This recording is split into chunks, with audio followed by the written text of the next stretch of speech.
Among the Jungle podcast, where we're expanding our perception of the plant kingdom. Welcome. I'm botanist and host Shii Kaina, and I would love for you to join me as I interview incredible plant people around the world to create an audio vault of inspiring botanical knowledge, all while harnessing a deeper connection between us and our natural world. If you're ready, it's time to inspire your wild.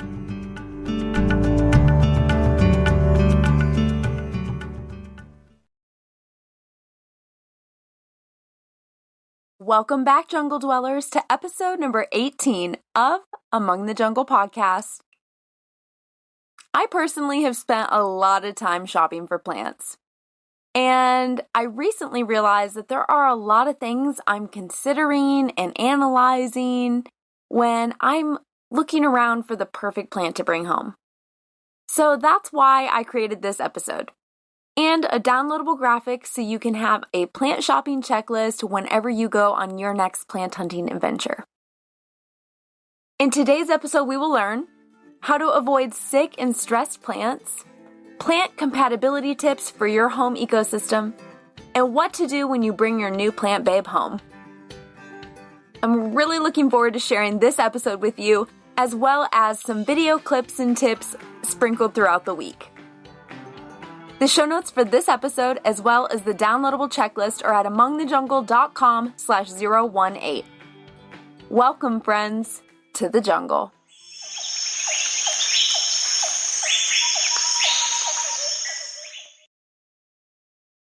Let's dive right into how you should be shopping for your houseplants.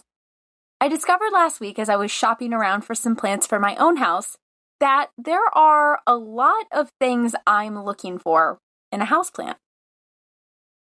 I'm looking at the new growth, the mature growth, the roots, the soil, the overall condition of the plants and the whole establishment. There's a lot of things I'm looking at. And I also noticed that I spend way more time picking out a plant than the other people who seem to just buzz around me and pick what they like the most visually and carry on. So it got me thinking that there's obviously something I'm looking at a lot deeper than what a lot of other people, or maybe a lot of new plant parents, are looking for when they're going shopping for their plants.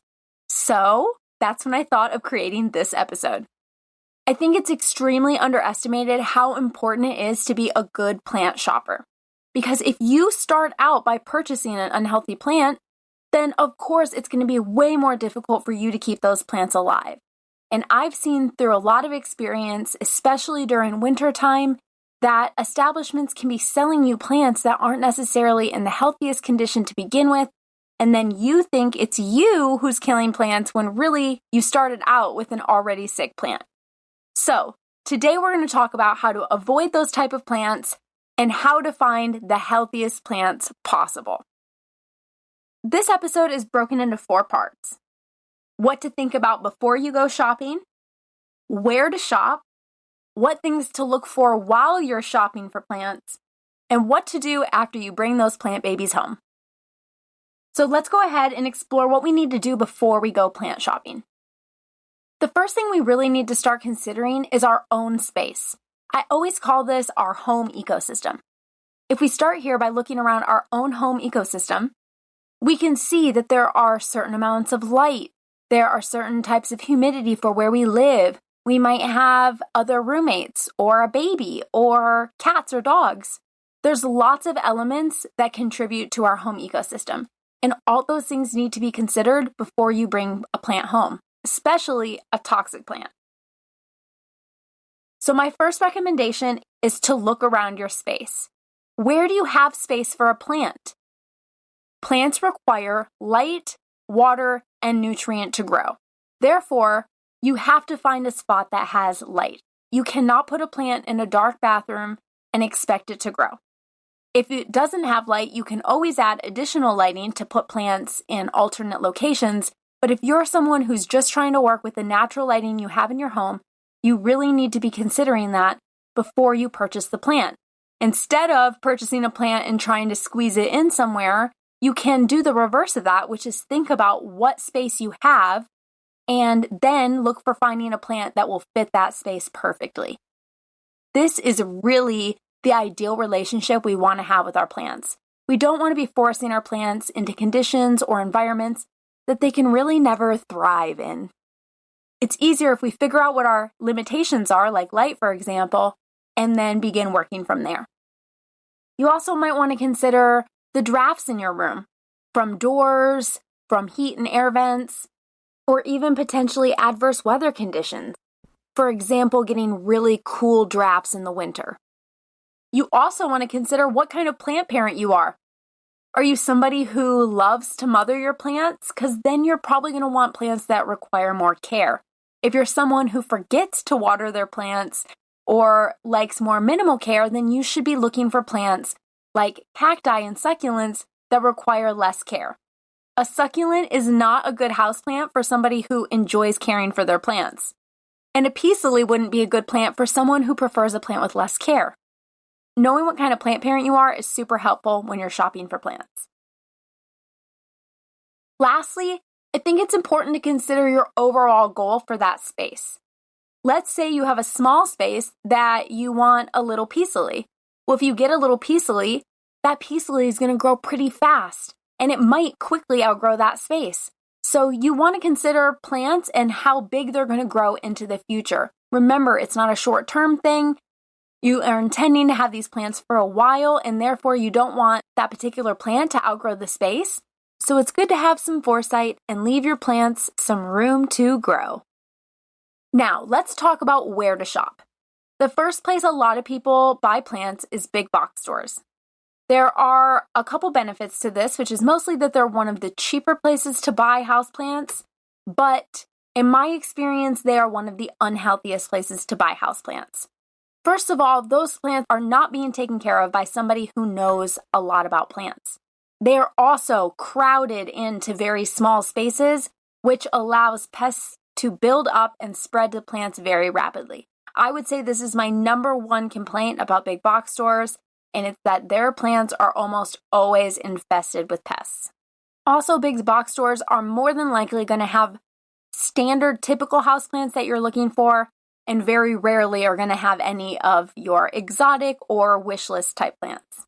So maybe this is where you would want to start shopping around for some other plants. I don't recommend shopping at big box stores unless you absolutely have to.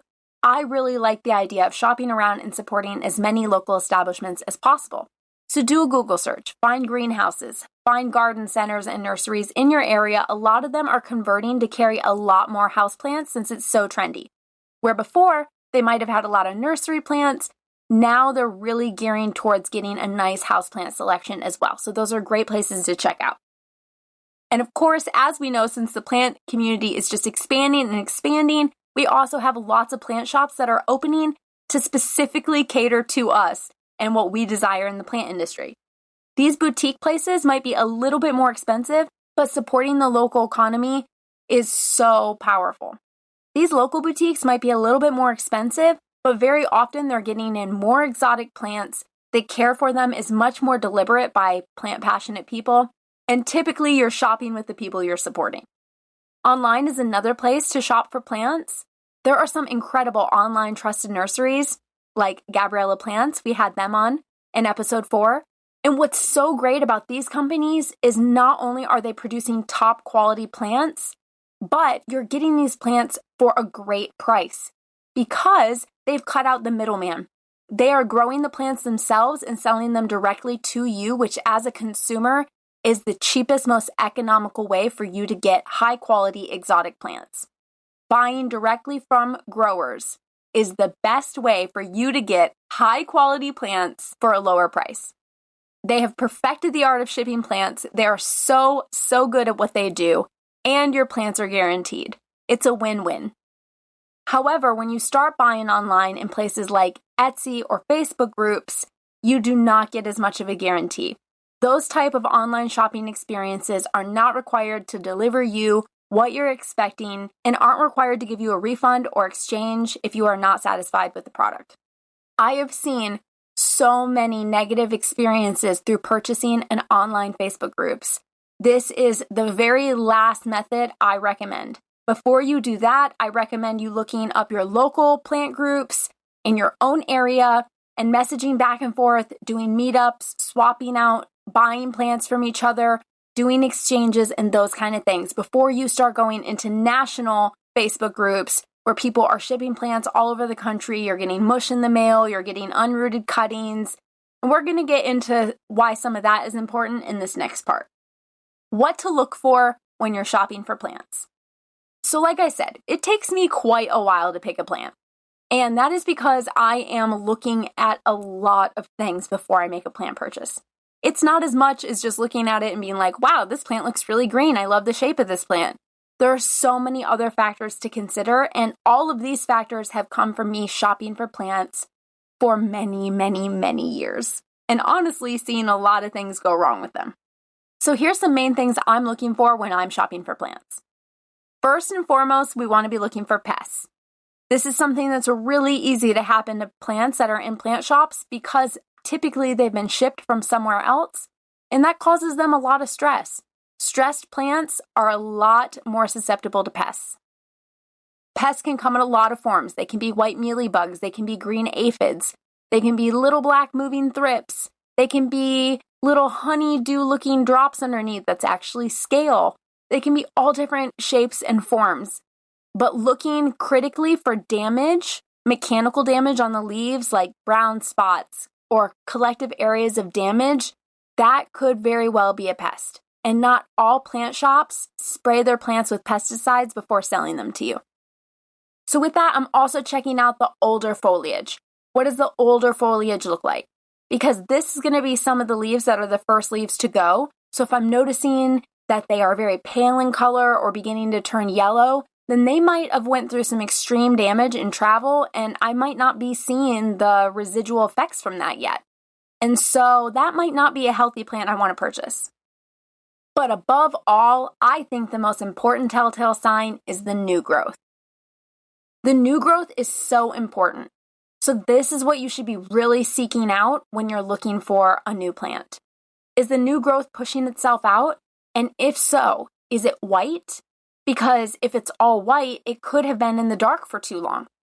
Is it black? Because if so, it's too stressed and it has potentially a rot issue going on. There's something going on with the root system down below, or it could have got extreme cold damage.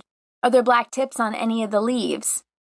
Cold damage and travel damage is very common to be found at our local plant shops. And one thing to consider is that very often they're getting in these plants and putting them out on the floor right away to turn over, so you guys will come and buy them. The problem is if they get the plants in right away and try to flip them immediately, when you take the plant home, you're going to be seeing the residual damage of the travel that it just experienced and think that you are doing something wrong to the plant. It takes a little bit of time for us to see damage that plants have accrued. So get comfortable asking your plant shops, when did you get the shipment in? Because if the answer was yesterday, it's very possible that any damage those plants did see during travel, you are going to see the effects of that over the next couple weeks. I also think it's an important habit to get into to Google any plant that you want to purchase before you take it home. At a plant shop, most plants are labeled, so it's a good practice to just go ahead and give it a Google, see what it needs, see if it's something you think is good for you and your home environment. And if you have pets or kids at home, make sure you Google every single plant's toxicity before you take it home. The last thing I want for anyone is for them or their loved ones to be negatively impacted by a plant. And this can quickly be avoided with a 20-second Google search. Lastly, look all around you. Look at the plants as a whole. Do they seem collectively like the plants are doing well? Does it seem like collectively the plants seem a little stressed out? This will tell you a lot about the shipment. We have to understand that plants are being shipped all over the country now to satisfy this huge demand for more and more plants. That means that we're getting plants that aren't fully rooted because growers are running out of plants. So they're sending plants that aren't fully rooted. They're sending plants that aren't ready to be shipped. They're sending plants in the heat and in the cold and all year round, all the time, to you wherever you are. I'm in Alaska receiving plants all year round, and we see a lot of plant damage, especially in the winter. We can't even buy from big box stores because our plants are so infested with pests. And we see a lot of cold damage and dark damage as well from being in shipping containers for extended periods of time. So these are all things that are important to think about as you develop your relationship with plants. The more plants you buy, the more things you'll be able to see. The more plant problems you have at home, the more you'll be able to identify in a store. It all comes with experience. It all comes from learning along the way, making mistakes and learning from them. We begin to master things the more we work with them. And there is nothing more rewarding than working with plants. Lastly, I want to address something that you guys ask me about all the time, which is, what do you do after you bring plants home? So here's what I do when I bring a plant home. Firstly, once I bring it home, I keep it separated from all the other plants for at least a week or two. This is to ensure that any pests or anything wrong with the plant cannot spread to the rest of my collection. This is a preventative measure for all your other plants. Secondly, I spray the plant with neem oil. Neem oil is oil from the neem seed, and it's an incredible preventative measure for pests, as well as an organic solution for if you encounter pest problems. Neem oil can be sprayed on your plants every couple of weeks and is really just a good regular practice to get into to mitigate pest issues from the beginning. Then I like to check the soil. A lot of times I find plants that I purchase are really root bound, so it's good to go ahead and get them in a new pot and get them pushing their new growth pretty quickly. However, like I said, there's a huge demand for plants right now, and we are experiencing a time where some of the pots we're purchasing are not fully rooted, and therefore it can be pretty stressful for that plant to repot it right away. You can gently slip pot, which is just gently sliding it into a decorative pot, but you want to be sure that you're not activating too many stresses at once in your plant. You're already bringing it to a new environment with different lighting than it had at the greenhouse, with different humidity, and so we don't want to repot, add fertilizer, do too many things at once. This can be very stressful for a plant. And if something does go wrong with the plant and you've done 100 things to it, you have no idea what the thing you actually did wrong was. So it's good to just take it step by step and not do too many things at once. If you've repotted the plant or really want to repot the plant right away when you bring it home, I suggest using a little Super Thrive, and that should really help it get established quickly. I really like to compare the environment I purchased the plant from to the environment I'm bringing it into and adjusting accordingly. And if that plant seemed particularly healthy, making sure I'm providing a similar lighting, a similar schedule as the establishment where I got the plant. Once it's been a week or two, if the spot you wanted to put that plant was around other plants, feel free to go ahead and integrate it. And remember, plants love more plants around. They thrive off of the humidity and energy of other plants around them and in their ecosystem. So just keep in mind, the more plants you have around the house, the merrier for all.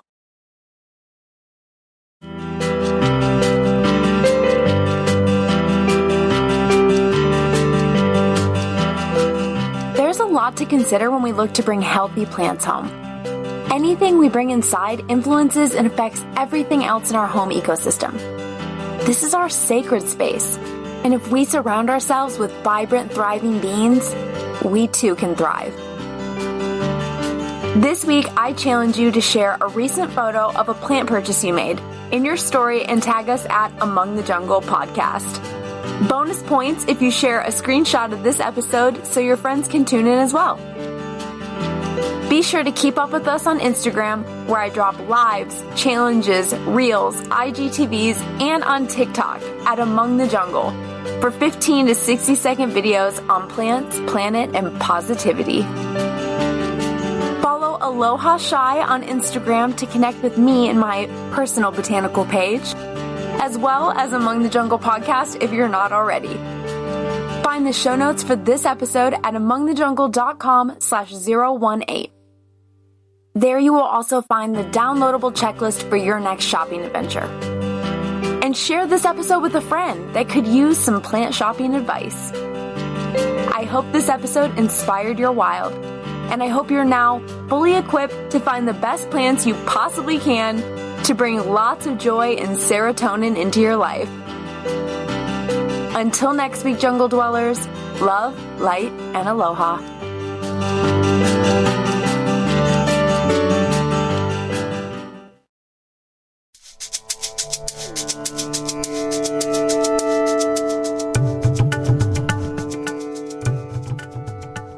I am so grateful to the plants that bless this beautiful earth, and to you for choosing to nurture a wild place inside of your heart.